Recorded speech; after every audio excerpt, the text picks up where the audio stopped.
Government co-education strive to excellence. अब देखो, जिस डेट की हम बात कर रहे थे वो 6 मार्च।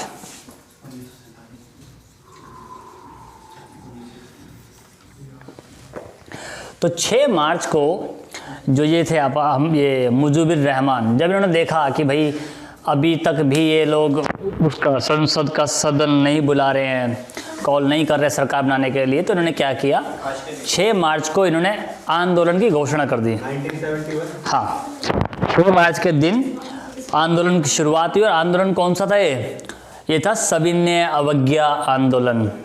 ठीक है, सविनय अवज्ञा आंदोलन की शुरुआत इन्होंने कर दी।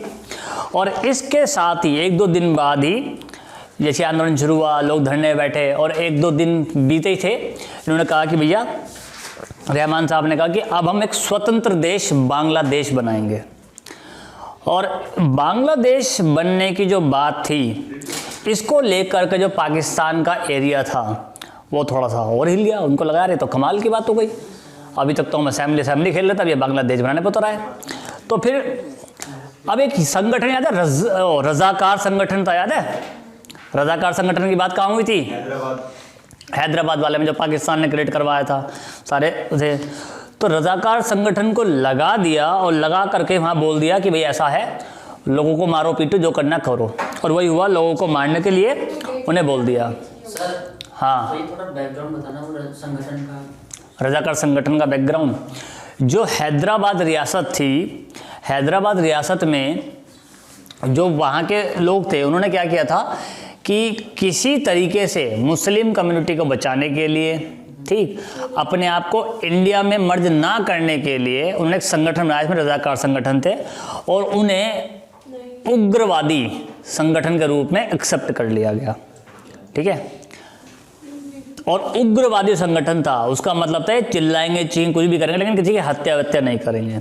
और उसी संगठन का एक और संगठन रूप बना, ठीक है, रजाकार संगठन के अंदर ही, जिसने आतंकवादी रूप धारण कर लिया। थोड़ा सा आगे चल करके जो अब ये समय आ गया था, इसमें उन्होंने आतंकवादी रूप धारण कर लिया। आईएसआई नहीं, आईएसआई की बात यहाँ नहीं है। ठीक है भाई, एक इंसान को आईएसआई की जरूरत क्यों पड़ा अगर किसी को मारना है तो? सिंपल सी बात है, उन्होंने खुद को ले लिया कि भी हमें मुस्लिम धर्म को प्रोटेक्ट करना, बढ़ाना है और मुस्लिम धर्म बचना चाहिए।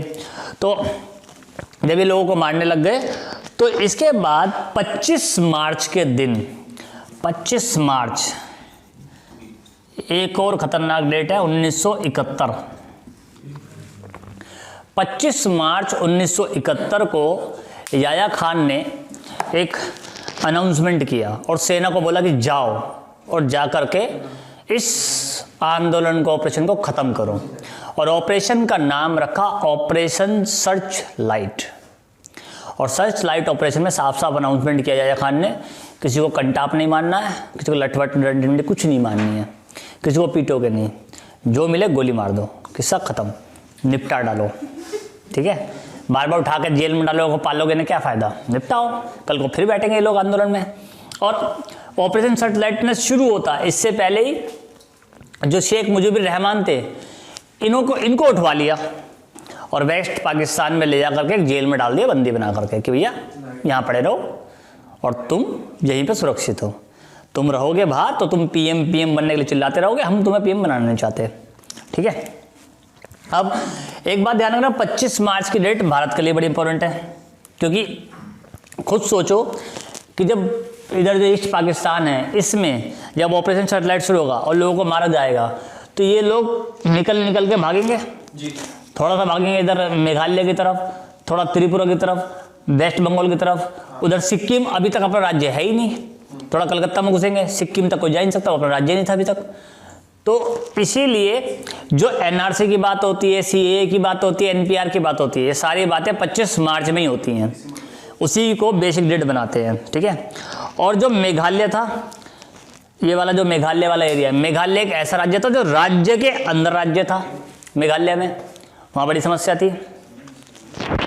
और पूर्वी पाकिस्तान, अब जो लोग भारत में घुस गए थे, चाहे वो चार तरफ से घुसे हो, क्योंकि भारत एकमात्र रास्ता उनका घुसने का।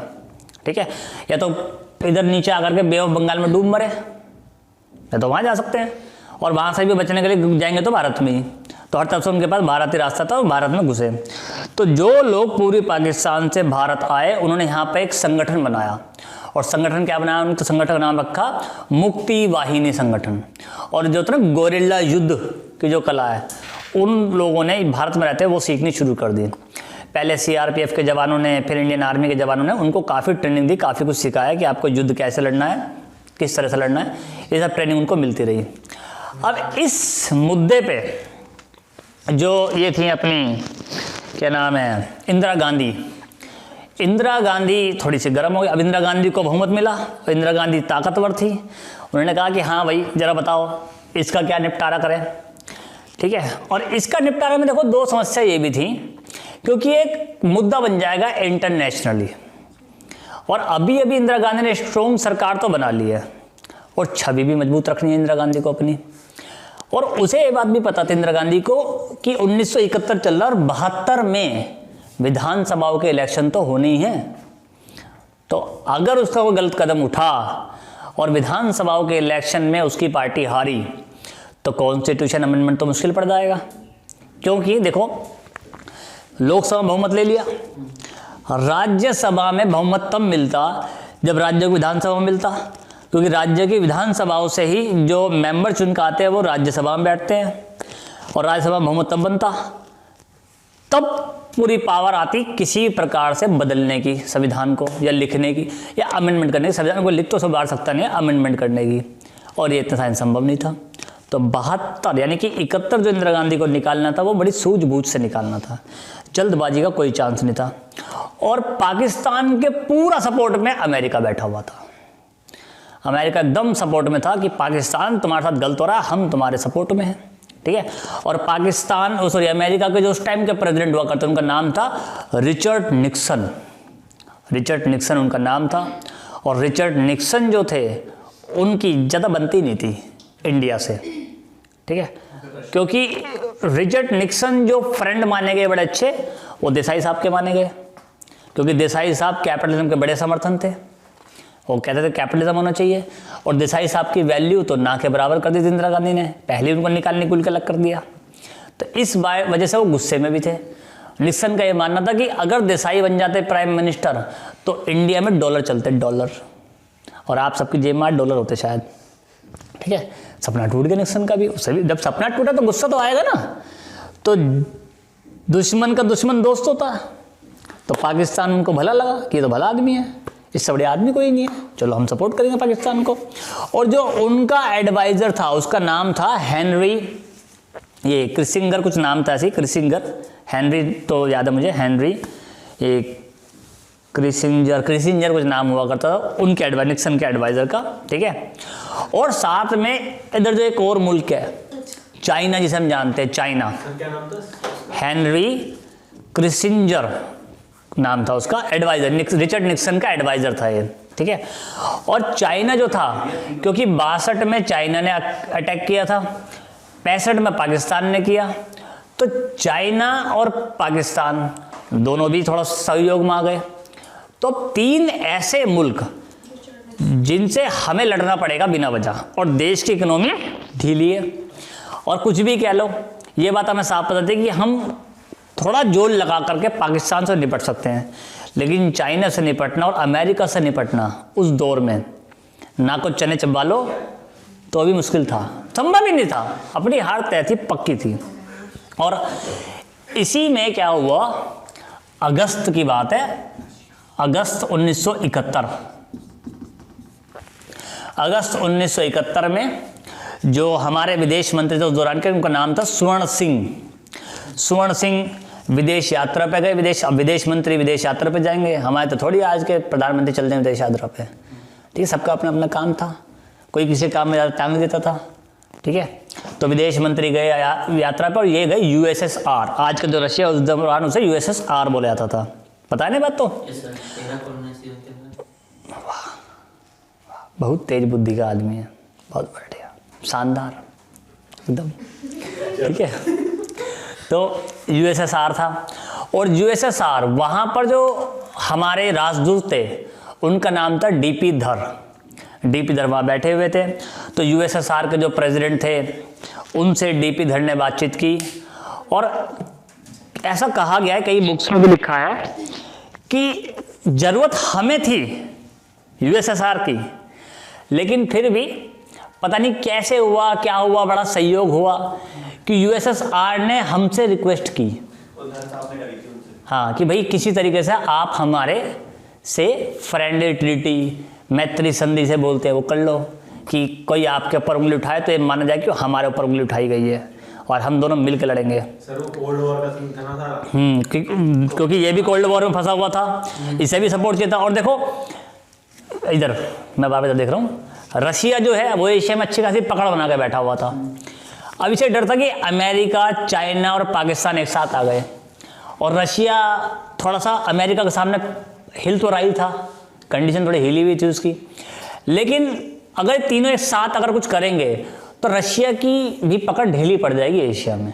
उसे डर तो था, तो उसे लगा कि इधर बांग्लादेश इंडिया की सपोर्ट में है, ठीक है, बांग्लादेश ना मान के ईस्ट पाकिस्तान मान लो उस टाइम पे उसे, और भारत तो है ही है कि अगर मैं आ जाऊं तो बैलेंस हो जाएगा कि 3 इधर से 3 इधर से, ठीक है। और चाइना ने या इसने कुछ किया तो उधर पकड़ लिया। पाकिस्तान ने, तो रशिया इतना बड़ा पीछे से खड़ा हो जाएगा, हाँ भाई वो पीछे से घेर लेगा कि तुम आगे बढ़ो, पीछे पीछे हमारे, इधर से इंडिया आएगी, इधर से वो आएगा, बीच में फंस जाएंगे ये, ठीक है, तो ये खूब मारेगा पकड़ के। तो इन्हें डर था, तो इस वजह से हमें बड़ी वो हेल्प मिली कि भाई हम इस पे आराम से सोच सके, ठीक है। और अब जो इंदिरा गांधी थी, इंदिरा गांधी ने कहा कि भाई ऐसा करो, युद्ध की तैयारियां करो, ठीक है। लेकिन इंदिरा गांधी याद है वो 370 पढ़ाया था, तो इंदिरा गांधी ने क्या कहा था उस दौरान, इंदिरा गांधी के सलाहकार थे, उन्होंने बोल दिया था कि ना अभी नहीं करना, हाँ सर वो ये क्योंकि अगस्त का महीना है, हमें भले ही पीछे सपोर्ट मिल गई है, लेकिन रशिया भी तो अपने आप को सिक्योर करना चाहेगा, ठीक है, और रशिया में भी समस्या हो जाएगी कई प्रकार की।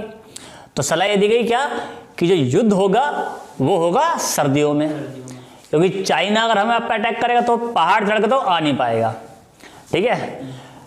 पाकिस्तान वाला जो एरिया बचा कश्मीर की तरफ से तो वो भूल जाएगी एंट्री करेगा, क्योंकि वहाँ तो बर्फ़ होगी। थोड़ा गुजरात, राजस्थान गुजरात में कच्छ वाला एरिया, राजस्थान वाला एरिया यहाँ से करेगा, वहाँ संभाल लेंगे, लिपेट लेंगे, कोई समस्या नहीं है। बचा अमेरिका, अमेरिका उधर से आएगा, सोचेगा, तो इतना आसान उसके लिए हो नहीं पाएगा। और चाइना जो है, चाइना बड़ा चालू डिप्लोमेटिक किस्म का इंसान था। उसकी खास बात ये थी कि जब तक वो सारे आंकड़े ना लगा ले तोड़ मरोड़ के कि मुझे किसका सपोर्ट करने में कितना बेनिफिट हो सकता है, तब तक वो एक कदम आगे ना बढ़े, भले किसी कितनी भी ट्रीटी कर ले, वो एक कदम आगे नहीं बढ़ता था। तो इस दौरान अब हम बैठे हुए थे कि भैया किसी तरीके से हमें अटैक करना है, और अटैक का संभावना पूरी बन चुकी थी। 4 दिसंबर की डेट तय हो गई थी कि 4 दिसंबर को भारत अटैक कर देगा। लेकिन एक समस्या और थी कि अगर भारत अटैक करता है, क्योंकि भारत तो अटैक करने वाला देश ही नहीं है, उसने तो एक ट्रीटी बना ली थी पहले से ही, एक समझौता किया था कि हमेशा भारत शांतिपूर्ण तरीके से काम करेगा, जब कोई भारत पे अटैक कर देगा तब वो अपना बचाव करेगा। और इसमें भी भारत का लग अच्छा रहा, और 4 दिसंबर की जगह 3 दिसंबर को ही 3 दिसंबर को पाकिस्तान ने अटैक कर दिया। कच्छ पर बस कह दे चलो जी शुभारंभ हो गया, निकलो आगे बढ़ो, और बस भारतीय जहाज उड़े धड़ाधड़ और धमाधम लड़ाइयाँ शुरू हो गई दोनों तरफ से। इंदिरा गांधी ने बोल दिया, जो पूर्वी कमान दी गई, पूर्वी कमान के जनरल अरोड़ा थे, उनको पूर्वी एरिया की कमान दे देगी बांग्लादेश की तरफ से कि पूरा एरिया संभाल लो, ये वाला एरिया तुम्हारे हाथ में, बाकी रेस्ट ऑफ आर्मी को दे दिया इधर वाला एरिया कि संभालो और टूट पड़ो दुश्मन पे। और पाकिस्तान के नाम से तो हमारा खून खोल ही जाता है कि तुम्हारी तो तुम हमसे पंगा लोगे, ठीक है। अगर कभी बेटा बाप से पंगा ला तो बाप को गुस्सा आता कि अच्छा हमसे पंगा। और पाकिस्तान हमारे सामने कैसा है कि बच्चा होता है छोटा, वो थोड़ा टाइम में शरारत करता है और पापा कहते हैं बेटा मान जा, नहीं माना दे कंटाप पे 2 महीने में एक, और कंटाप लगता ही अब पता है कि 2-3 महीने कुछ नहीं करेगा, लेकिन 2-3 महीने में वो कंटाप का जो असर है वो खत्म होने लग जाता ना, तो फिर कुलमलाता बच्चा पापा लगे बेटा मान जा, फिर कंटाप पे लगा देंगे एक। तो पाकिस्तान और भारत की स्थिति कुछ ऐसी है, पाकिस्तान उछलता, भारत 2-3 महीने में कंटाप मार देता कि बैठ चुपचाप, और 2-3 महीने असर लेके बैठ जाता। तो यहाँ भी ऐसे था। तो 6 दिसंबर को, इसी के तुरंत बाद 3 दिन बाद ही 6 दिसंबर की डेट थी, और 6 दिसंबर को एक अनाउंसमेंट कर दिया कि जो मतलब भारत ने ऐसा अनाउंसमेंट किया कि अब स्वतंत्र देश बांग्लादेश बनेगा, कि भाई बांग्लादेश बनेगा, ठीक है। और 13 दिसंबर तक, सोच रहे हो, मुद्दा पाकिस्तान का, अनाउंसमेंट कौन कर रहा? भारत। कि हम कह रहे हैं कि बांग्लादेश है, वो बांग्लादेश भी कह रहे हैं, हमें पता ही नहीं था, हम बांग्लादेशी हो गए, ठीक है। इसलिए तो कहा गया था कि मुबारक को बांग्लादेश हुआ है, भारत का दूसरा बच्चा हुआ है, ठीक। ये पोता, अब तो पोता कहा जाएगा, ठीक है, क्योंकि जो भारत का बेटा हुआ पाकिस्तान, और पाकिस्तान से निकला ना बांग्लादेश, तो भारत का पोता है ये। और पोता बड़ा लाडला होता है दादा का, ओलू मेरो गुलू मुलू, ये करते हैं दादाजी से, ठीक है। भाई पोता लाडला होता नहीं होता। और देख लो भारत और बांग्लादेश के संबंध तो फिर भी अच्छे हैं, लेकिन जब बाप पता बीच में कुड़ कुड़ कुड़ कुड़ कुड़ कुड़ है, मेरे बच्चे का ये, मेरे बच्चे का वो, फलाना ढिमकाना, वो टेंटे करते रहता है। तो हालत कोई ऐसी बनी हुई है हमारी भी, कुछ अलग नहीं है इसमें भी। और 13 दिसंबर तक भारत की आर्मी ने अंदर घुस के बांग्लादेश में ढाका तक के पूरे एरिया पे, पूरे बांग्लादेश पे कब्जा कर लिया, ठीक है। तकरीबन 16 दिसंबर को पाकिस्तान के शायद 48,000 था, फिर 98,000, 93,000 के आसपास सैनिक जो थे उन्हें बंदी बना लिया। सब ने आत्मसमर्पण कर दिया। उन्होंने कहा कि भाई हम हार मानते हैं। जैसे इधर वालों ने, बांग्लादेश वाले एरिया में उन्हें बंदी बनाया, इधर वालों को अनाउंसमेंट कर दिया कि भाई पाकिस्तान ने घुटने टेक दिए, तुम्हें इधर वाले इसमें युद्ध विराम करना तो कर दो, वरना पिटना तुम्हें है ही। तुरंत युद्ध विराम हुआ, मामला शांत हुआ, और मामला शांत होते ही तुरंत कॉल गई वेस्ट पाकिस्तान को कि हाँ भाई अब रहमान साहब को छोड़ोगे नहीं छोड़ोगे, जब भी कुछ बाकी है तो बताओ, तुम्हारी तरफ भी आए। और ऐसा कहा जाता है कि इंदिरा गांधी को भी कई लोगों ने सलाह दी कि 93,000 सैनिक कम नहीं होते, आपने बंदी बना रखे हैं, तो जिस एरिया पर कब्जा हुआ है निपटा लेते हैं। कहते हैं नेहरू जी के टाइम पे भी क्या बोल रहे सैनिक कि आप बोलो तो 2-2.5 महीने और मिलेंगे, कब्जा किया कश्मीर पर ले लेंगे, टेंशन को ले रहे हो, डर वाली बात थोड़ी है। इस दौरान भी यही कहा इन्होंने कि देख लो इंदिरा जी, जो जो एरिया कब्जे में है 93,000 सैनिक कम नहीं होते, एक जगह खड़े होते बाहर हो जाएंगे। हाँ पूरा देश बन जाए 93,000 सैनिकों से। कई देशों में इतनी पॉपुलेशन नहीं है, उनके यहाँ बंदी बने हुए, यानी पाकिस्तान आधा खाली। सोचो एक बार में 93,000 विधवाएं खड़ी हैं पाकिस्तान में, तो बहुत बड़ा आंकड़ा था। लेकिन फिर भी ये था कि भैया इंटरनेशनल सपोर्ट भी होती है, कुछ लोग बोलेंगे, ताने मारेंगे, बहुत सारी चीज़ें थी। और इस मामले में जो शेख मुजीबुर रहमान को छोड़ा, और वो पाकिस्तान से पहले दिल्ली आए, दिल्ली में इंदिरा गांधी से मिले, और फिर जाकर के वो ढाका पहुँचे, और ढाका में जाकर के भी इंदिरा गांधी बाद में ढाका भी गई, वहाँ पे भी उनसे मिली, ये सारी बातें हुई। और मुजीबुर रहमान ने एक बात कही जिसको उन्होंने बोला कि हमारा जो बांग्लादेश है वो मतलब 4 सिद्धांतों पे काम करेगा। उस सिद्धांतों को नाम दे दिया गया मुजीबुरिज्म। मुजीबुरिज्म पे उसका नाम दे दिया गया, मुजीबुरिज्म पे काम करेगा उन सिद्धांतों पे, ठीक है। और पाकिस्तान का मुद्दा भी थोड़ा सा मिल जा, ठीक, कि जो हमारा जो ये वाला एरिया है, पाक ऑक्यूपाई कश्मीर वाला एरिया, कि भाई इसको भी थोड़ा सा निकाल लेते हैं इसमें से, बात मानो। अब इनको लगा कि ना इस वाले एरिया को छोड़ देते हैं, अभी जो भी है, जो एरिया कब्जे में आए थे वो सब के सब इन्होंने निपटा लिए। तब तक बता रहा हूँ।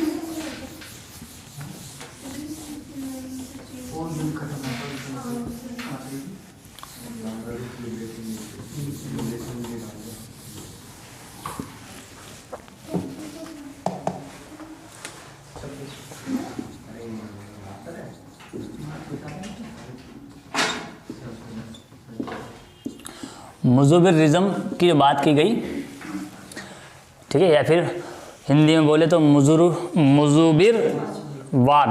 मुजीबुरवाद जिसे बोलते हैं हिंदी में। इसमें मुजीबुर रहमान ने 4 पॉइंट बोले कि भाई हम 4 चीज़ों पे बांग्लादेश में बात करेंगे, और बांग्लादेश इन्हीं 4 चीज़ों पे जाना जाएगा। पहले उन्होंने बात की नेशनलिज्म की, कि हमारे देश में राष्ट्रीयता एक होगी, नेशनलिज्म की उन्होंने बात की, ठीक है। और ये बड़ी अच्छी बात लगी इंदिरा गांधी को कि नेशनलिज्म पे बात कर रहे हैं, राष्ट्र तो एक होना चाहिए। दूसरी इनका मुद्दा था सेकुलरिज्म, कि हमारा जो देश बनेगा वो सेकुलर होगा, ठीक है। तीसरा इनका मुद्दा था सोशलिस्ट, यानी समाजवाद की बात करेंगे कि अमीर गरीबी का सारा भेद हम मिटा देंगे।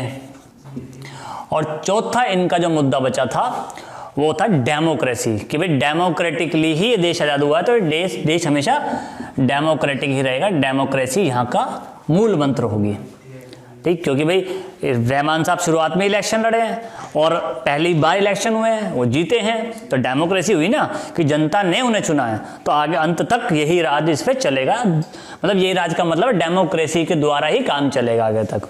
तो ये सारी बातें बड़ी पसंद आई इन्हें भी। और फिर 1972 में 1972 में यहाँ पे हुआ शिमला समझौता। 1972 में शिमला समझौता हुआ, जिसमें जुल्फिकार अली भुट्टो और इंदिरा गांधी मिले और उन्होंने शिमला समझौता किया। और इंदिरा गांधी के जो एडवाइज़र थे, ठीक है, जो एडवाइज़र थे, प्रिंसिपल सेक्रेटरी उनको कह सकते हैं एडवाइज़र, उनका नाम था पीएन हक्सार थे, ठीक है। उन्होंने दो लोगों को, ऐसा कहा गया है कि जो ये शिमला समझौता हुआ, इसकी जो रूपरेखा है वो लंदन में तैयार की गई थी, क्योंकि ये उस टाइम पे लंदन में थे और लंदन में दो लोगों को बुलाया था। भारत की तरफ से जो लेफ्टिस्ट व्यक्ति, उनका नाम था सज्जाद जाहिद, और वेस्ट पाकिस्तान के जो न्यूज़पेपर है वहाँ पे डाउन न्यूज़पेपर नाम का न्यूज़पेपर चलता है, थोड़ी डाउन करके है, DAWN डाउन, और वहाँ के उसके संपादक थे वो, उनका नाम था मुजर खान। और पार्टीशन से पहले ये दोनों फ्रेंड, बल्कि तीनों फ्रेंड हुआ करते थे। तो पीएन हक्सर ने इन दोनों को अपॉइंट किया कि तुम इंडिया के लिए बनाओ, तुम पाकिस्तान के लिए बनाओ, जो जो पॉइंट बनने समझौते में, और उन बातों को इसमें शामिल करो, ठीक है, और फिर शिमला समझौता हम करवाएंगे। तो रूपरेखा पूरी तैयार हुई और तैयार होने के बाद में जो LOC बोला गया कि LOC पर शांति बनाए रखें। और यहाँ पे ये बात भी बोल दी, जम्मू कश्मीर का जब भी मुद्दा सुलझाया जाएगा तो दोनों देश आपसी बैठक से, आपसी समझौते से इस मुद्दे को सुलझाएंगे, और इसमें कुछ नहीं हो सकता जम्मू कश्मीर में, ठीक है, तब तक के लिए। तो ये सारी बातें हुई। और कुछ लोगों ने ये भी बोला कि भाई आप जबकि ये था, जो वो थे ना जुल्फिकार अली भुट्टो जो थे, उन्होंने बोला कि इंदिरा जी हमारे लिए कुछ ऐसी व्यवस्था कर देना कि जब हम पाकिस्तान जाएं तो हम वहाँ के लोगों को मुंह दिखाने लायक तो रहें, ठीक है, क्योंकि 93,000 सैनिक भी तो पकड़ रखे थे पहले से इनके, उनको भी सबको छोड़ दिया गया था। तो उन्होंने बोला ठीक है, हम मुंह सब दिखवा देंगे। और ऐसा माना गया कि ये जैसे ही पाकिस्तान पहुँचे और पाकिस्तान में जा कर के अली भुट्टो ने स्टेटमेंट जो दिया वो दिया कि देख लो हमारी ताकत को, भारत वालों पहचान लो, और पाकिस्तान वालों तुम भी देख लो। इतनी बुरी स्थिति कर दी हमने भारत की, और भारत ने हमारे 93,000 सैनिक भी पकड़ लिए, तब भी हम सबको बचा लाए नाक के नीचे से, और आज भी हम लड़ने के लिए खड़े हैं। तो इस तरह की कई सारी स्टेटमेंट दे डाली उन्होंने। भाई उनको भी तो अपना दबदबा, कि हम प्राइम मिनिस्टर की पोस्ट पे थे या रहना चाहते थे, उनको भी अपना दबदबा बनाना था। इंदिरा गांधी ने ठीक है, जो हो गया सो हो गया, जाओ। इंदिरा गांधी ने उनको कहा कि अब तो तुम अपने देश पहुँचो, यहाँ होते तो बताते तुम्हें भी किस तरीके से मामला चल सकता था। तो यहाँ तक का हिस्सा समझ में आया। अब बात करनी है 1971 और 72 में, 72 वाले एरिया की। अभी 71 वाला एरिया देखा आपने, 72 में देखो क्या होगा, ठीक है।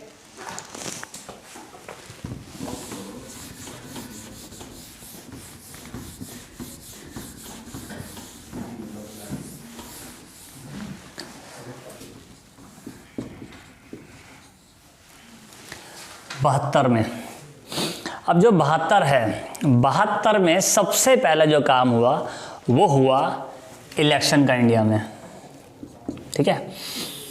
और इलेक्शन जो हुए वो हुए विधानसभाओं के। भाई लोकसभा के इलेक्शन तो 71 में करवा लिए इंदिरा गांधी ने, 72 में विधानसभाओं के इलेक्शन हुए, और तकरीबन 13 राज्यों में इलेक्शन हुए। 13 के 13 राज्यों में कांग्रेस की सरकार बनी फुल तरीके से, ठीक है। क्या विधानसभा के इलेक्शन, शॉर्ट फॉर्म में लिख रहा हूँ भाई, LSRS प्री मेंस सब यहीं इंक्लूड है, VS हाँ इंटरव्यू डालेंगे, ठीक है, इंडिया को मैं EN लिख दूंगा, ENT उसका कहते हैं इंटरव्यू, ठीक है। और एक सीट इसमें ऐसी थी जो थी वेस्ट बंगाल वाली। ये सीट सबसे चैलेंजिंग थी। चैलेंजिंग क्यों थी? क्योंकि इधर बांग्लादेश जो बन गया अभी उसकी घुसपैठ हो चुकी थी। वेस्ट बंगाल वाले लोग चिढ़ चुके थे कि अच्छा ये लोग भी आ गए, मिक्सअप हो गया।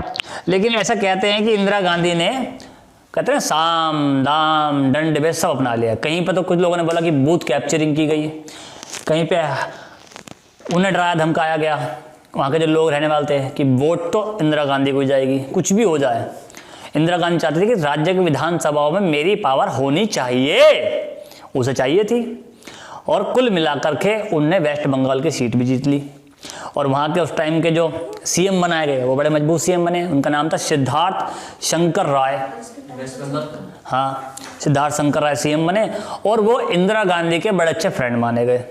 तो उन्होंने कहा कि ये वाला मुद्दा मैं संभाल लूँगा, आप अपने काम में लग जाओ। अब देखो, लोकसभा में प्रचंड बहुमत है, राज्य की विधानसभा में 13 राज्य थे, इलेक्शन हुए 13 के 13 ले गई, हर जगह कांग्रेस छाई हुई थी, ठीक है।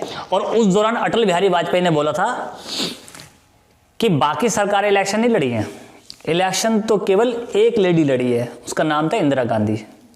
जिस राज्य में इंदिरा गांधी खड़ी होती थी उस राज्य में इलेक्शन जीत रही थी। जैसा आप हो ना 2019 में हुआ कि मोदी जी कि हर सीट पे जहां मोदी खड़े हुए वहां जीत गए। 2009 में हुआ मनमोहन सिंह, 2004 में हुआ मनमोहन सिंह, जहां खड़े हुए वहां जीत गए। ये लहर कहते हैं इसे, यानी कि समय का भारीपन, कि समय जिसके फेवर में है, ठीक है, जिसके फेवर में समय है तो उसके फेवर में जीत जाओगे। उस दौरान इंदिरा गांधी का समय था, क्योंकि इंदिरा गांधी इतनी पावरफुल लेडी नजर आती थी कि यार पाकिस्तान के 2 टुकड़े कर दिए इसने, ये देश का क्या नहीं कर सकती, ठीक है। और अब इंदिरा गांधी ने बोला था कि 20 पॉइंट याद है, 20 पॉइंट प्रोग्राम उसने बोला लागू करूंगी, गरीबी हटाऊंगी, उसने सारी बातें बोल दी। तो इन्होंने बोला भाई साहब जिस लेडी ने पाकिस्तान तोड़ दिया वो क्या नहीं कर सकती। सारे राज्य इंदिरा गांधी के फेवर में, धमाधम सीट मिली इंदिरा गांधी को। इंदिरा गांधी ने कहा कि अब मेरी बारी आई, है ना, बांधी कमर है साड़ी, अब आई आंटी की बारी। तो अब आंटी को तरीके से खेल खेलना था। और देखो इसके बाद जो संशोधन हुए, अब एक एक करके थोड़ा थोड़ा संशोधन भी समझना है आपको, तो आपको मजा आएगा। और यहाँ से संशोधन की लिस्ट बनती है बड़ी खतरनाक। 24वां हुआ, 25,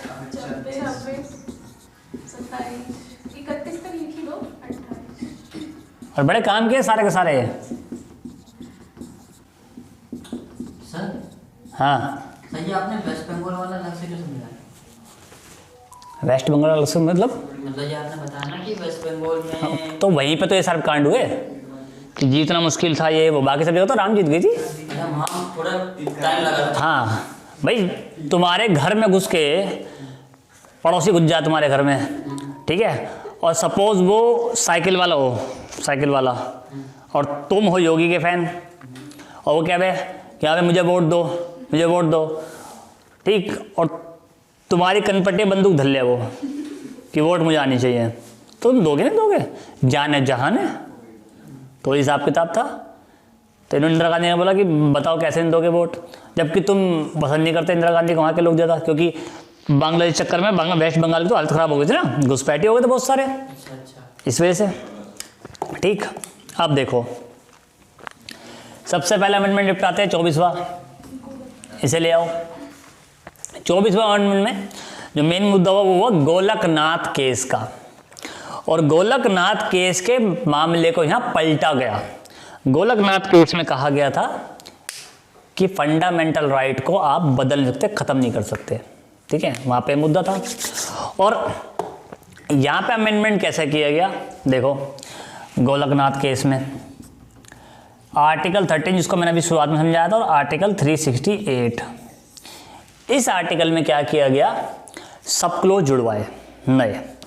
आर्टिकल 13 में सब क्लोज जुड़वाया, सब क्लोज 4, और इसमें जुड़वाया 3, नए सब क्लोज जुड़वा दिए, ठीक है।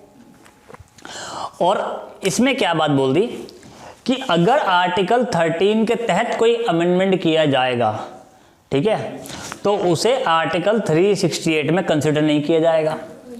और अगर आर्टिकल 368 के तहत कोई अमेंडमेंट किया जाएगा तो उसे आर्टिकल 13 में कंसिडर नहीं किया जाएगा। ये साफ साफ बोल दिया, क्योंकि फंडामेंटल राइट का जब किया जाता था तो ये क्या करते थे, ये तुरंत 13 के चक्कर में पहुंच जाते थे कि हमारा प्रोटेक्शन है, आप अमेंडमेंट नहीं कर सकते। तो इसने गोलकनाथ वाले केस का तो सॉल्यूशन निकाल लिया इंदिरा गांधी ने कि भैया अब हम कर सकते हैं। सही थोड़ा। लेकिन देखो, गोलकनाथ केस में सुप्रीम कोर्ट ने जजमेंट दिया कि भाई आप बदलाव नहीं कर सकते, यानी कि आप संविधान की रूपरेखा को उतना बदल सकते हो जितना बस जरूरी है। ठीक है, मान लो इस कमरे को ले लो आप, इस कमरे में आपको क्या करना है, अगर मैं बोलूँ आप इस कमरे को थोड़ा सा चेंज कर दो, तो आप क्या करोगे, जैसा इस बोर्ड को निकाल के उस साइड लगा दोगे, ठीक है, एसी को वहाँ शिफ्ट करके यहाँ कर दोगे, कमरे की दीवारों का कलर बदल दोगे, ये तो कर सकते हो। पंखा निकाल दोगे, यहाँ के लाइटें फोड़ दोगे, इससे तो क्या कर लोगे। लेकिन अगर आप कहोगे इस कमरे को तोड़ ही दो सीधा, तो बदलाव को थोड़ी, वो तो खत्म ही हो गया कमरा, आपने तो कमरा खत्म कर दिया। और कहोगे दोबारा मैं इसे नया डिजाइन करा के बनाऊंगा, तो आपने बदलाव थोड़ी, आपने नई चीज़ बनाई है। और संविधान ऐसा तो है नहीं जिसे नया बनाया जाए, संविधान नया नहीं बनाया जा सकता ना। संविधान में जो कमियां हैं उन्हें दुरुस्त की जा सकती हैं, वहाँ कहीं कहीं ज़्यादा कमी लग रही है वहाँ सही किया जाता है मामला, लेकिन नया संविधान थोड़ी बना लेंगे आप। तो इस मामले को जहाँ पर सुप्रीम कोर्ट ने बैन कर दिया था, ठीक है, और इस मामले को अब इंदिरा गांधी ने अपने अमेंडमेंट के थ्रू पलट दिया। केस को कैसे पलटा, उन्होंने कहा कि हम ये मानते हैं कि आर्टिकल 13 के तहत हम संविधान में बदलाव नहीं कर सकते, फंडामेंटल राइट नहीं छीन सकते, लेकिन अगर हम आर्टिकल 13 में कोई बदलाव कर रहे हैं या फिर कोई अमेंडमेंट कर रहे हैं तो उसका संबंध आर्टिकल 368 से नहीं होगा। तो आर्टिकल 368 क्या कहता है, कॉन्स्टिट्यूशन अमेंडमेंट कहता है ना, यानी कि 13 में कर रहे हैं तो वो कॉन्स्टिट्यूशन अमेंडमेंट नहीं माना जाएगा, समझे। और मान लो कि आर्टिकल 368 करके हम कॉन्स्टिट्यूशन अमेंडमेंट कर रहे हैं तो उसका संबंध फंडामेंटल राइट से नहीं माना जाएगा, यानी आर्टिकल 13 से नहीं होगा। क्लियर हुआ। अब इसके बाद अगला जो अमेंडमेंट आया, अमेंडमेंट 25वां क्यों किया गया, तो 25वां जो अमेंडमेंट था इसकी खास बात थी बैंक नेशनलाइजेशन को लेकर के, कि बैंक नेशनलाइजेशन होगा, ठीक है। और याद है सुप्रीम कोर्ट ने बैंक नेशनलाइजेशन बैंक को कैंसिल कर दिया था, खारिज कर दिया था इंदिरा गांधी के फैसले को कि नहीं हो सकता। तो इस फैसले को पलटने के लिए किया गया। इंदिरा गांधी ने कहा कि ऐसा है, एक सब क्लोज जोड़ा, 31 के साथ में 2 बनाया कि आर्टिकल 31 का सब क्लोज 2, और यहां पे एक भाषा पहले से लिखी गई थी जिसमें लिखा हुआ था कंपेंसेशन वर्ड, कि अगर मतलब आर्टिकल ये कहता है कि भाई किसी व्यक्ति, इसमें कई सारी बातें लिखी गई हैं कि किसी व्यक्ति की संपत्ति सरकार तब लेगी जब पब्लिक के वेलफेयर के लिए जरूरी है।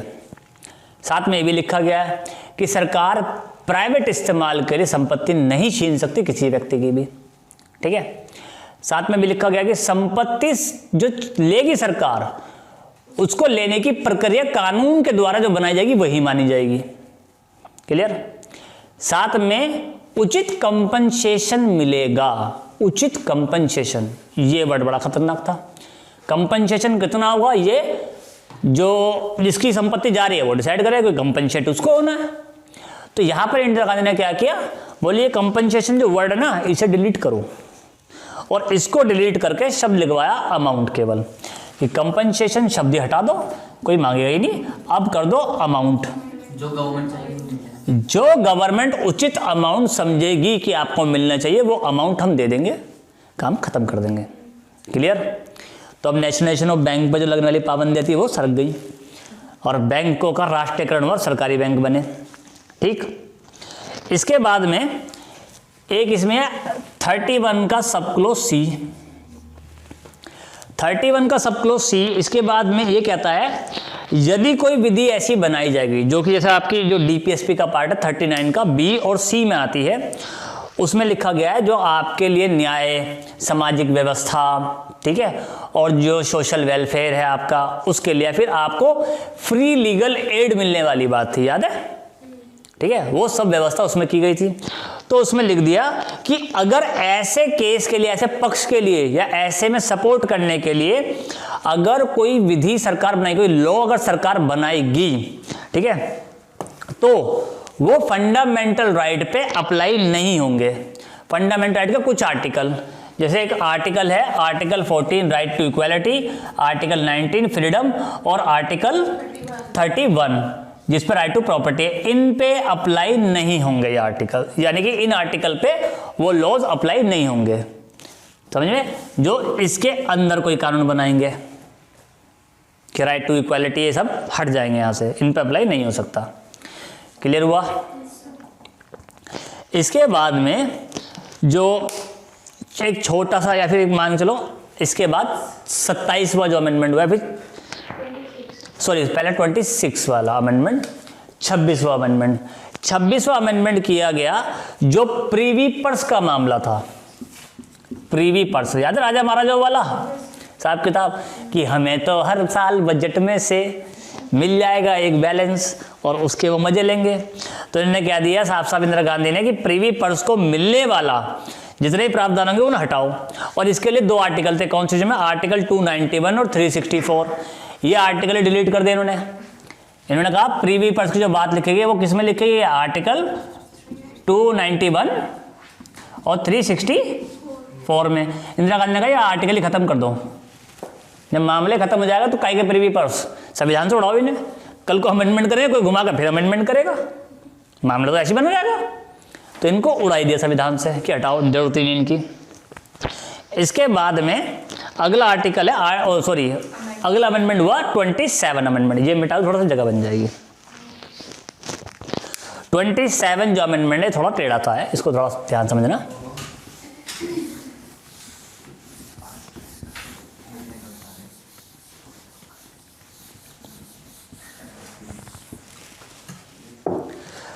ट्वेंटी सेवेंथ अमेंडमेंट किया गया था नॉर्थ ईस्ट वाले एरिया के लिए, नॉर्थ ईस्ट एरिया के लिए। और नॉर्थ ईस्ट एरिया के लिए कैसे,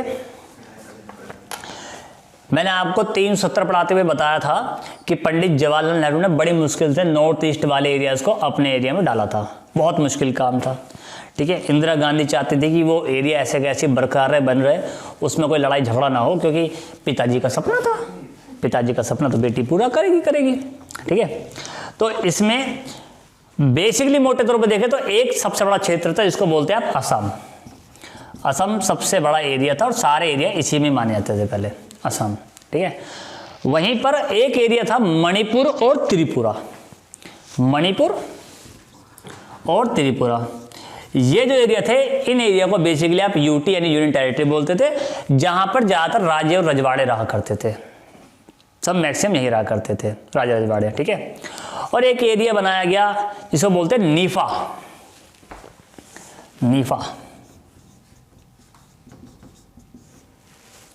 और नीफा का आप ऐसे कह सकते हो नॉर्थ ईस्ट फ्रंटियर एरिया, ठीक है, नीफा का एरिया बना दिया गया था। तो फिर क्या किया गया कि इन नॉर्थ ईस्ट वालों को संभालने के लिए, क्योंकि देखो जो बांग्लादेश बना उसकी घुसपैठ तो इधर भी हुई ना, और उन लोगों को भी लगा कि यार अब तो हमारे लिए भी कुछ खतरा सा है, ऐसा कैसे काम चलेगा, या तो हमारे लिए कुछ स्पेशल प्रावधान आप करो। 370 जम्मू कश्मीर को मिल ही चुका था, उसके चक्कर में ये भी भड़के हुए थे कि इन्हें 370 दे रखा तो हमें भी तो कुछ दो, ठीक है। तो यहाँ पे क्या किया गया, इन्होंने 371 आर्टिकल दे दिया इनको कि आपके लिए आर्टिकल बनाएंगे 371, और स्पेशल प्रोविजंस दे दिए इनको, स्पेशल प्रोविजन स्टेट इनको बनाएगा। सबसे पहले मिला एरिया नागालैंड को कि नागालैंड बनेगा स्पेशल प्रोविजन वाला एरिया, नागालैंड को वाला एरिया दे दिया, ठीक है ना। और जो अमेंडमेंट हुआ 27th अमेंडमेंट जो किया गया वो बेसिकली किया गया था north east region reorganisation act लाया गया था उसमें, north east region reorganisation act, north east region reorganisation act लाया गया, ठीक है। इस एक्ट के लिए ये पास किया गया और इस एक्ट में कुछ एरियाज इंक्लूड किए गए, जैसे एक एरिया इसमें आता है मणिपुर का। सही, जो हमारा ये था ये स्पेशल प्रोविजन 371, ये चारों स्टेट को मतलब मिल गया था। अभी तो नागालैंड को मिला, बाद में आ गया और बड़ा। ठीक है, अब नॉर्थ ईस्ट रीजन जो है रीऑर्गेनाइजेशन एक्ट जो है, ठीक है, उसमें जो स्टेट डाला गया, जो यूनियन टेरिटरी से पहले उसको स्टेट का दर्जा दिया गया, और मणिपुर और त्रिपुरा को स्टेट। अब देखो क्यों बना इनको, ये समझो। 27 में हुआ था। ये बने स्टेट कंप्लीट, पहले यूनियन टेरिटरी थे, अब कंप्लीट स्टेट। और स्टेट क्यों बनाए गए? इन लोगों ने बोला भाई एक बात बताओ कि हमारे यहाँ घुसपैठ हो गई है, ठीक है, और यहाँ के लोग जो घुसपैठी लोग हैं उनको मैनेज करना पुलिस का काम होता है, और यूनियन टेरिटरी के हाथ में पुलिस व्यवस्था जो है वो सेंटर के हाथ में होती है। तो इनको हम मैनेज कैसे करेंगे? आपको बाबा यहाँ दखलंदाजी करनी पड़ेगी, और आप तो यहाँ पे हो नहीं, आप तो दिल्ली में बैठे हो, तो हम कैसे करें? हमें इतनी पावर तो दो कि हम इनको मैनेज कर सके। और पावर किसको मिलेगी? कंप्लीट स्टेट को मिलेगी। तो क्योंकि पुलिस सब्जेक्ट जो है स्टेट का सब्जेक्ट है, तो इनको कंप्लीट स्टेट का स्टेट दिया गया। आप कंप्लीट स्टेट बन जाओ, अपनी पुलिस बनाओ और अपने आप इनको मैनेज कर लो। ठीक है, साथ में एक एरिया है मेघालय का। मेघालय वाले एरिया को ही बोला गया, और मेघालय ऐसा एरिया था जिसको बोलते हैं स्टेट विद इन स्टेट, यानी कि स्टेट के अंदर एक राज्य हुआ करता था। तो इसको भी कंप्लीट स्टेटस दिया गया कि भाई तुम भी कंप्लीटली स्टेट बन जाओ। इन्हें भी कंप्लीट स्टेट बनाया गया, मेघालय को भी। और जो एरिया बसता है इसमें, दो एरिया और बसते हैं, एक होता है अरुणाचल प्रदेश और एक है मिजोरम, जिनको यूनियन टेरिटरी तभी तक के लिए रखा गया, लेकिन बाद में आगे जाकर राजीव गांधी ने इनको भी क्या बना दिया था? Complete state. एक अरुणाचल प्रदेश का एरिया और एक है मिजोरम का एरिया।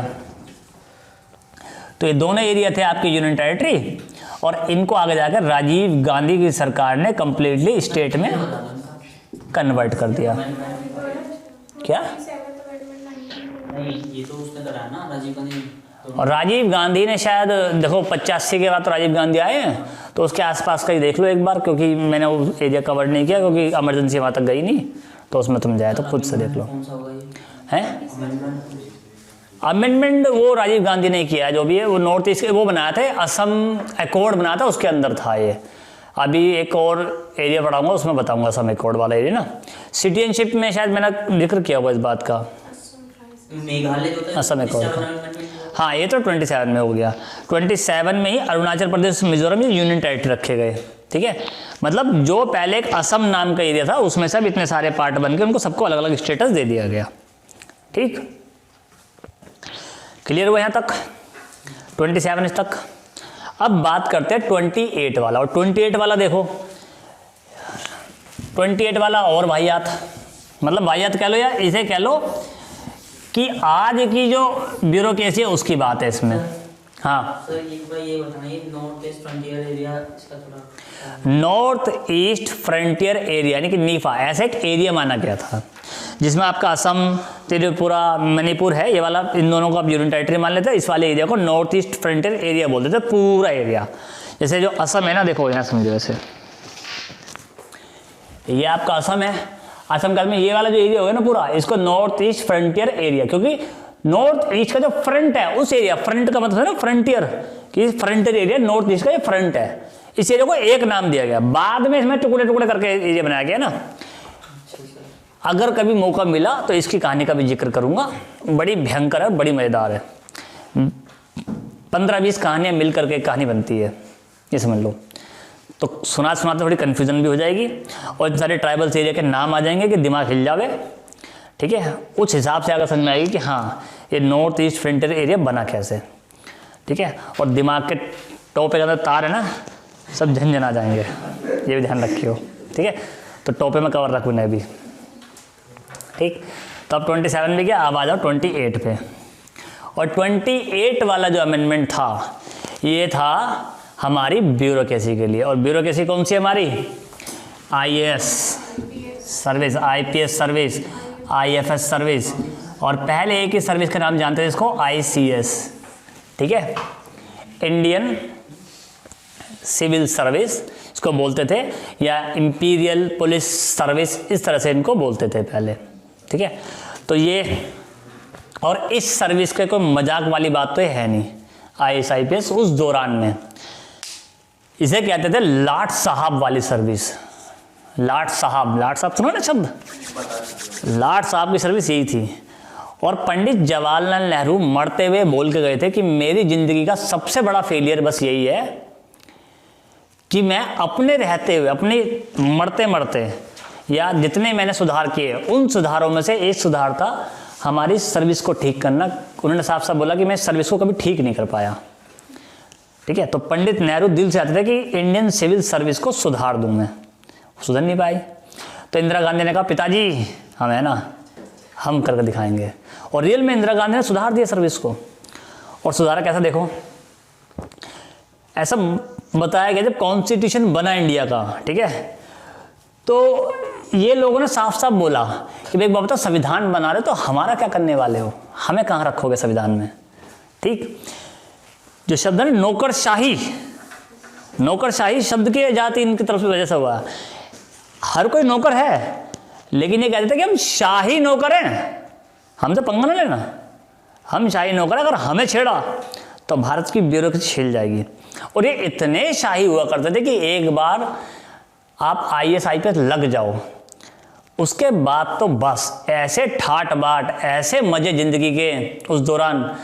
गांव में तो कोई जाना नहीं चाहता था, सबको शहर चाहिए, अपनी मर्जी की पोस्टिंग चाहिए, नहीं तो हम बड़ा हम नहीं चला रहे थे, काम नहीं कर रहे हैं इतना। मतलब नेतन का में बाबू जी काम कर दो। और आज उल्टा कर दिया इंदिरा गांधी ने, कहते नेता साहब, कहते दुनिया गोल है, सबके दिन आते हैं, बहुत बड़े बड़े बंगले मिलते थे, हाँ गांव टाइप पूरा। मतलब ये समझ लो कि जैसे संविधान में आर्टिकल 314 इनके लिए जोड़ा गया पूरा का पूरा, कि आर्टिकल 314 इनके लिए बना दो। हाँ नहीं, ओरिजिनल कॉन्स्टिट्यूशन में एक आर्टिकल लिखा गया नौकरशाहियों के लिए कि नौकरशाही जो होंगे वो इस आर्टिकल के तहत आएंगे। तो 315 था ना, सुन ले पहले, अभी ओरिजिनल कॉन्स्टिट्यूशन की बात सुन ले पूरी, ठीक है।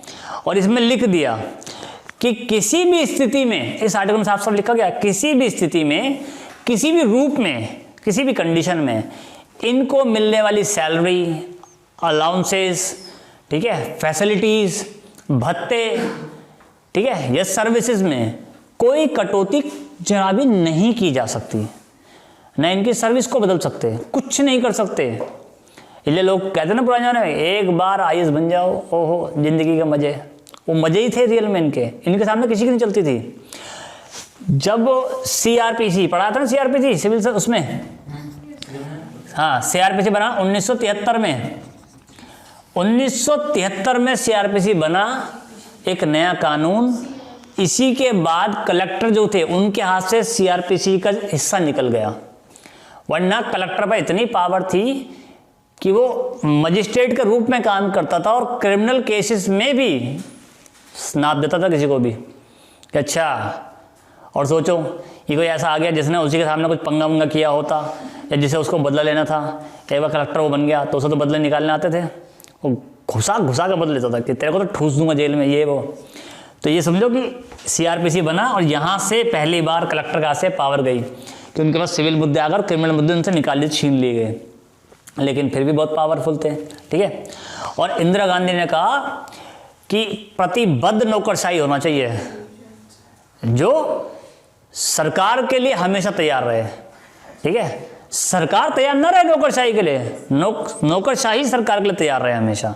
तो ऐसा नारा इंदिरा गांधी ने दिया, और इंदिरा गांधी ने इस नारे को पूरा करने के लिए ये जो आर्टिकल था कॉन्स्टिट्यूशन ने डिलीट कर दिया कि हटाओ, किस्सा खत्म। सारी सिविल सर्विस, सारी ब्यूरोक्रेसी हिल गई कि अरे करें तो करें क्या, जाएं तो कहाँ जाएं। और इंदिरा गांधी ने एक और बात किया, एक आर्टिकल जोड़ दिया, आर्टिकल 312 का सब क्लोज 1 बना दिया, का 1 सब क्लोज 1 बना दिया कि लो भैया आ जाओ, ठीक है। और इसमें लिख दिया कि संसद के द्वारा, यानी जो आपकी पार्लियामेंट है उसके द्वारा कोई भी विधि जो पास होगी, कोई भी लॉ जो बनेगा, ठीक है, सिविल सेवाओं में किसी भी प्रकार का बदलाव करने के लिए वो एक्सेप्टेबल होगा, माना जाएगा, कोई उसे खंडित नहीं कर सकता। वो संसद के पास पूरी शक्ति होगी सिविल सर्विस के लॉज को बदलने की। तो इसलिए आज सिविल सर्विस वाले, तभी तो सिविल सर्विस वाले बोलते रहते हैं कि सिविल सर्विस एक्ट लेके आओ, ठीक है। सुप्रीम कोर्ट ने कई बार कहा है कि आप सिविल सर्विस एक्ट क्यों नहीं लाते हैं। और लेकिन अगर सिविल सर्विस एक्ट आ गया तो उस एक्ट में बात एडवाइस दी गई है कि सिविल सर्वेंट को एक जगह पे कम से कम मिनिमम 5 साल काम करने दिया, 5 से 5 साल वो काम करे। और अगर सिविल सर्विस एक्ट आ गया वो 5 साल काम करेगा तो फिर नेता बस में चलेगी नहीं। तो नेता आप कहते हैं कि इंदिरा गांधी ने काम किया था, हम क्यों सिविल सर्विस एक्ट ला के अपने पैर पर कुल्हाड़ी मार लें। ठीक है, अब तो यही है 6 महीने में उठाकर फेंक देते हैं कहीं भी। अब सोचो एक कलेक्टर को इतना भरोसा हो कि 5 साल तक वो कहीं नहीं हिलने वाला, तो वो क्या उत्पाद, क्या तांडव मचाएगा अपने डिस्ट्रिक्ट में बैठ के। कोई नेता कहेगा काम ढंग में कर ले, ट्रांसफर पहले जाना, 5 साल मेरे हैं, आया वड्डा ट्रांसफर करने वाला तू। ठीक है, फिर नेता को पता है कि इसके सामने मैं नहीं टिकना, वो अच्छों की बैंड बजाएगा और वो फ्रीली काम भी कर पाएगा। अभी तो फ्रीली है ही नहीं। अब तो ये उन्होंने बोला कि ये काम करते बोला ना ना ऐसा नहीं होगा। अरे मंत्री साहब जरा ट्रांसफर हो, हाँ जी, जिला बदल दिया, 4 दिन में ट्रांसफर हो जाता लड़कों को। ठीक है, सामान खुला नहीं कि फिर बंद गया, क्या फायदा ऐसे आदमी का। और बीवी कहती है ओ बेकार हो, तेरी नौकरी में बेड़ा गर्क, तू रिश्वत लेना शुरू कर दे, तेरे चक्कर में मेरा सामान खुल खुल के बन रहा, मैं अपनी नेल पॉलिश लगाती वो सूख नहीं पाती और तू चल देता सामान लेकर, कहाँ कहाँ भागू। ठीक है, तो ऐसी स्थितियाँ बनी हैं, ऑफिसर्स की ऐसी स्थितियाँ बनी हैं, बहुत भयंकर बनी हैं। ठीक, तो 28वें संशोधन से इन्होंने सिविल सर्विस को भी सुधारा। उसके बाद में आया 29वां संशोधन।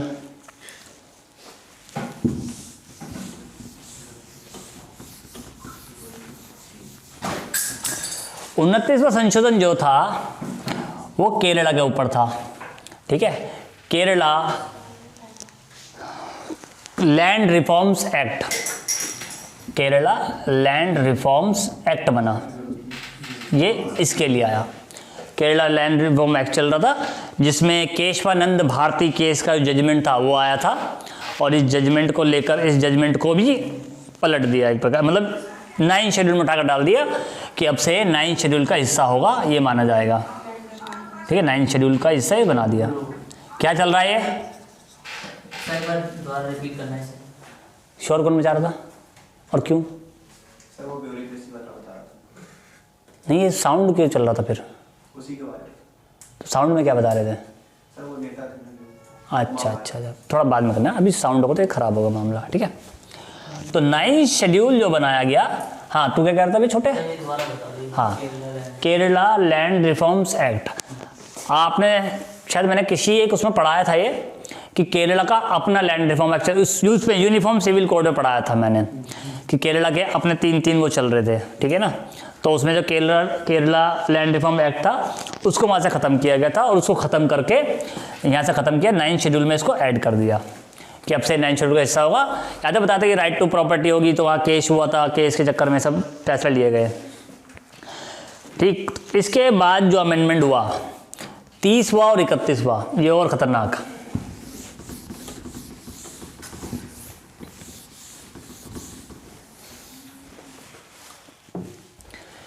एक है 30वां अमेंडमेंट, एक है 31वां अमेंडमेंट। और 30वां क्या कहता है देखो, 30वां कहता है अमेंडमेंट सुप्रीम कोर्ट की शक्तियां कम करने का काम इन्होंने किया कि सुप्रीम कोर्ट की पावर को हम कम करेंगे। अब सुप्रीम कोर्ट को मजाक तो है नहीं, और सुप्रीम कोर्ट की पावर कम करनी है, तो इन्होंने क्या किया, सुप्रीम कोर्ट का एक आर्टिकल है, आर्टिकल 133, इस आर्टिकल में थोड़ा सा बदलाव किया गया, छेड़छाड़ की गई। सुप्रीम कोर्ट को बोल दिया कि सिविल मामलों में कौन सी अपील सुप्रीम कोर्ट में जा सकेगी, ये बात लिख दी। ठीक है, जो सुप्रीम कोर्ट है, सुप्रीम कोर्ट केवल सिविल मामलों में अपील ले सकता है, वो भी कौन सी लेगा ये लिख दिया। जैसे उन्होंने एक एग्जाम्पल के तौर पे अपील लिखी कि पहले हुआ करता था कि अगर किसी इंसान का कोई विवाद हो गया किसी दूसरे इंसान से, और विवाद है पैसे को लेकर के या प्रॉपर्टी को लेकर के, किसी भी रूप में, किसी भी टाइप की प्रॉपर्टी हो, वो मान लो आपका मोबाइल फ़ोन हो, वो भी आपकी प्रॉपर्टी है, आपकी कार हो, आपका घर हो या आपका कैश हो, तो अगर उसकी वैल्यू 20,000 से ज़्यादा है तो आप सुप्रीम कोर्ट जा सकते हो। ठीक है, अब हर दूसरा आदमी सुप्रीम कोर्ट जाएगा 20,000 रुपये की बात करने के लिए? यहाँ लोगों के लाखों के तो फ़ोन होते हैं। सोचो अब अगर ऐसी कंडीशन होती, मेरा आईफोन खो गया जी, अच्छा कितने का था? 1 लाख का। सुप्रीम कोर्ट बोला है तेरा बेड़ा घर को आ गया, ठीक है। और पुलिस वालों को बुला लिया सुप्रीम कोर्ट ने, आप ढूंढ के लाओ। वो बोलेंगे यार ये को तरीका, एक फ़ोन ढूंढने के लिए हम जाएं, ठीक है। तो ऐसा मुद्दा हो जाएगा। किसी ने सोचो, किसी ने 20,500 का फ़ोन खरीद लिया, वो कहेगा जी मैं तो सुप्रीम कोर्ट जाने के लिए एलिजिबल हूँ, मेरा बिल देखो। सीधी बात है।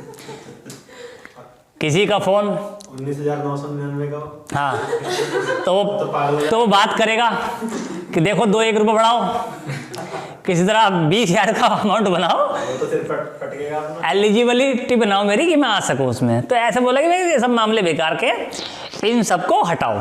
तो इन्होंने बोलते सुप्रीम कोर्ट में ऐसे मामले नहीं ले जा सकते आप, 20,000 से ज़्यादा सब बेकार की बात है, ठीक है। और सुप्रीम कोर्ट में सबसे बड़ा जो बदलाव किया, उन्होंने बोला कि सब्सटेंशियल क्वेश्चन ऑफ लॉ के जो मामले होंगे सुप्रीम कोर्ट में वो जाएंगे, ठीक है। सब्सटेंशियल क्वेश्चन ऑफ लॉ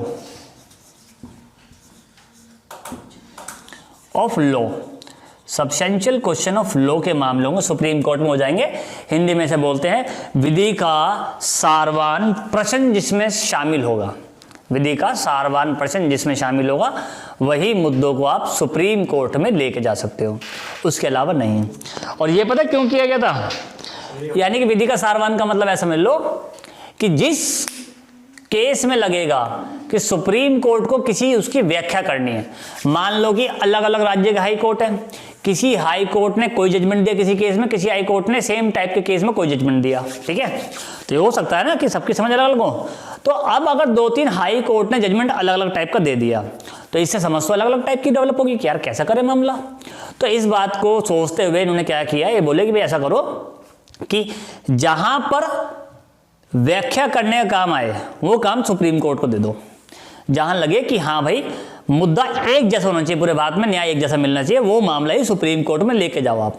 यानी सुप्रीम कोर्ट को बेसिक काम क्या दे दिया? संविधान की व्याख्या करने का, कानून की व्याख्या करने, कानून क्या है, क्या रहा है, इसका मतलब क्या है, ये समझाने का काम उसको दे दिया। और ये काम क्यों दिया पता है? उस दौरान जो संजय गांधी थे, संजय गांधी को हरियाणा में एक बड़ी जमीन मिली, और ये बड़ी जमीन मिली उसके केस क्या कहते हैं, मारुति कंपनी की गाड़ी लगाने के लिए, गाड़ियों की वो लगाने के लिए। हरियाणा वालों ने कुछ विरोध किया, तो उन्हें लगा कि गलती है सुप्रीम कोर्ट ठंडक में बैठा था इंदिरा गांधी से कि तेरा अगर एक धागा मिल जाए मुझे तो मैं पूरा उधेड़ दूँ तुझे, ठीक है। क्योंकि सुप्रीम कोर्ट ने इतने फैसले थे, सबके सब पलट दिए इस लड़की ने, धड़ा अमेंडमेंट कर डाले। तो सुप्रीम कोर्ट को गुस्सा आएगा कि हमारी कोई औकात बची कि नहीं बची। तो सुप्रीम कोर्ट गुस्से में था, इन्होंने बोला कि ठीक है भाई। तो इनको लगा कि भैया ऐसा है, अब ये सारे मामले निकाल लो इसके अंडर में से। और संजय गांधी वाला केस बड़े प्यार से निकाल लिया कि हाई कोर्ट के पास जाएगा, और हर राज्य में जिसकी सरकार है और केंद्र में जिसकी सरकार है उसके लिए हाई कोर्ट को मैनेज करना कोई बड़ी बात तो है नहीं, क्योंकि हाई कोर्ट के जज सुप्रीम कोर्ट में जाएंगे तो रिकमेंडेशन तो और अपॉइंटमेंट तो पार्लियामेंट नहीं करवाना है। तो उन्हें लगता था कि अरे कोई नहीं, गांधी जी, इंदिरा गांधी मैम, आपका काम तो हो ही जाएगा, ठीक है। तो इस चक्कर में ये सब चीज़ें होती गई, और सुप्रीम कोर्ट की जो अपीलियंट शक्ति थी, अपीलियंट पावर थी, वो ख़त्म कर दी इंदिरा गांधी ने कि भाई ठीक है उसे ख़त्म कर देते हैं। इसके बाद आ जाओ 31st कॉन्स्टिट्यूशन अमेंडमेंट पे। इसमें सिंपल सा एक काम हुआ, जो पावर थी, सॉरी जो सीट थी 525 जो सीट थी, इनको बढ़ा के कर दिया 545। 1971 का दौर था, 1971 में क्या हुआ, जनगणना हुई, क्योंकि 1 वाले ईयर में होती है ना। 1971 में जनगणना हुई, तो 1972 में उसके हिसाब से डीलिमिटेशन कमीशन बना। डीलिमिटेशन कमीशन ने अपनी सलाह दी, और उस सलाह के बेस पे जो लोकसभा में सीटें हैं, लोकसभा में सीटें बढ़ा कितनी कर दी, 545 कर दी इन्होंने, ये 545 सीटें होंगी। हालांकि उसके बाद में 1981 में दोबारा होना था, 1991 में होना था, लेकिन वो हुआ नहीं, क्योंकि 1976 के आसपास ही इंदिरा गांधी ने ये बोल दिया था, क्योंकि साउथ वाले जो थे वो बोल रहे थे भाई आप लोग तो क्योंकि देखो नॉर्थ वाले एरिया में पॉपुलेशन कंट्रोल नहीं हो रहा था, खासतौर पर उत्तर प्रदेश और बिहार, ये तो बावले हो रखे पॉपुलेशन के नाम में, और साउथ वालों ने काफ़ी कंट्रोल किया था। तो उन्होंने बोला कि भाई काम करेंगे हम लोग, और यहाँ लड़ाई झगड़े हो गए कि अब तो आपके यहाँ पॉपुलेशन ज़्यादा, तो आपके यहीं से प्रेसिडेंट बनेगा, हमारे तो कभी बनेगा ही नहीं। और देख लो काफ़ी समय हो गया, साउथ से प्रेसिडेंट को आया ही कहाँ है, साउथ से प्रेसिडेंट को दिखता नहीं आता, ठीक है। तो इस बातों को लेकर के टूल पर पढ़ कर लिया। तो इंदिरा गांधी ने कहा कि ठीक है, 2000 तक, ईयर 2000 तक जो पॉपुलेशन का मुद्दा है, डिलिमिटेशन जो कमीशन है, उसमें 1971 वाले ईयर की पॉपुलेशन को बेस ईयर मान लेंगे, ठीक है। और 2000 में अटल बिहारी की सरकार बनी। इन्होंने कहा कौन पंगा ले छेड़छाड़ करके, इन्होंने कहा 2026 तक इसी को बेस ईयर मानेंगे, ठीक है। अब आएंगे 2024 में जो सरकार बनेगी उसके सामने 2026 आएगा, और जो सरकार बनेगी सामने 26 आएगा, वो पंगा लेगा। और देखते हैं पंगा कांग्रेस लेगी, केजू लेगा या मोदी लेगा, ये ऐसे चलेगा, हैं? कोई नहीं लेगा, ऐसे चलेगा। नहीं, अगर मोदी की सरकार रही तो पंगा पक्का लिया जाएगा, ये मुझे पूरी संभावना है। सर ऐसा क्यों? फुल पंगा। अरे भाई, कोई ऐसा जिस इंसान को नया पार्लियामेंट की जरूरत पड़ गई, समझ रहा, तुमने अभी चीजें समझी नहीं मोदी के अंदर की। ये अनऑफिशियल है, मैं काट लूंगा वैसे भी। कोई लेना देना नहीं है। हाँ नहीं, वैसे ही मैं काट लूंगा, मेरे हाथ में अब तो काटना। तो देखो इसमें पंगा ये था, ये देखो नया पार्लियामेंट बनेगा। अब जब नया पार्लियामेंट बन रहा है तो पुराने पार्लियामेंट का स्ट्रक्चर तो चेंज हो जाएगा, सीधी बात है। तो उसमें सिटिंग अरेंजमेंट बढ़ जाएगा शायद, ठीक है। तो इनको पूरी संभावना है, पूरी कोशिश करनी है कि 24 तक पार्लियामेंट रेडी हो जाएगा, 26 आएगा और अपन बढ़ा देंगे, क्योंकि 21 में तो जनगणना चली रही है, 22 के शायद जून जुलाई तक जनगणना की रिपोर्ट भी आ जाएगी पूरी, ठीक है। तो ये पूछते गए थे और नाम आएगा, मोदी सरकार में बढ़ाई गई थी, मोदी जी ने बढ़ाई थी, नाम ही आएगा। और 18 बार, जिस दिन मोदी जी देश के प्रधानमंत्री 18 बार बन गए, 18 बार, क्या बात कर रहे हो सर? क्यों अभी कितने, अभी शायद सॉरी 18 साल, 18 बार क्या गया, 18 साल अगर मोदी देश के प्रधान, क्योंकि पंडित नेहरू 17 या 18 बार देश के प्रधानमंत्री रहे, उन्हें उनके बराबर का एरिया टच करना है, ठीक है। और ये जो है क्या नाम है, अभी यानी कि 2024 वाला पूरा निकालना है, 29 वाला भी वो जीते और उसमें भी कम से कम 3 साल वो कवर करें अपने, तब जाकर के नेहरू को पिछाड़ पाएंगे। और उतना हालात देख के देश की संभव लग नहीं रहा मुझे कि वो 24 वाले को टच करने की उम्मीद में है। लेकिन वही वाली बात है, कुछ पता नहीं है, पढ़े लिखे रहते हैं देश में पढ़े लिखे ज़्यादा हैं, ठीक है। देश में इतनी समस्याएं हैं कि पढ़े लिखे की समस्या ज़्यादा है, ठीक। क्या टाइम कितना हो गया इसमें, अभी से रोक देते हैं।